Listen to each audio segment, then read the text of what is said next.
بسم الله الرحمن الرحيم نحمده ونصلي على رسوله الكريم.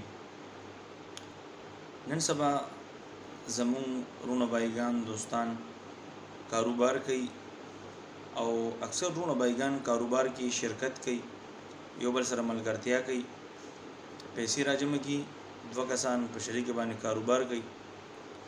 نو د متعلق ډېری مسلې مخ ته راځي، ملګری ته پوښتنه کوي د حواله سره چې د حواله سره لږ وضاحت وشي، نو دا ډېره بهتري او د مسلمان لپاره دا پکاروم دي چې د بیو شرانه د اغستلو خرڅولو نه ځان خبر کی چې څنګه رنګه کاروبار کول پکار دي، څنګه پکار نه دي. نن موږ د یو مسلې وضاحت کوو. هغه مسله د شرکت متعلق ده چې دوه ملګری دي او دوه ملګری یو ځای مشترک کاروبار کول غواړي. یو زید دی، یو بکر دی، دوه ملګری دي. زید ولګېدو 1000 روپے ملګری کړي او بکر 2000 روپے راوغست. دواړه مشترک کاروبار شروع کړي.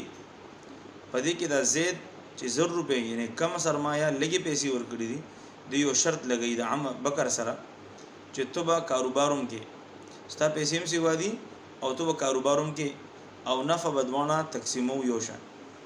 نو آیا دا چې کم تجارت ته کم شرکت ته شریعت سوی دی متعلق چې آیا دا شرکت او دا تجارت جایز دی که جایز نه دی؟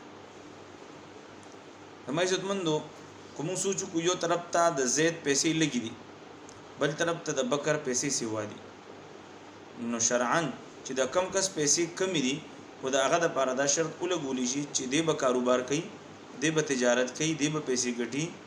نو ټیک ده، ځکه چې د سرمایه کم ده. او کو چرته لدی الټه شي چې د زید پیسې هم لګي دي او د بکر پیسې سیوا دي، الټه بکر ته ویل شي چې تو با کاروبار کې پیسې وکټه، تجارت وکې او نفع چې کوم راشي نو نفع بدوان خپل منس کې تقسیمو. نو شرعاً دا صورت مکمل دا ناجایز دي، دا سن دي کول پکار.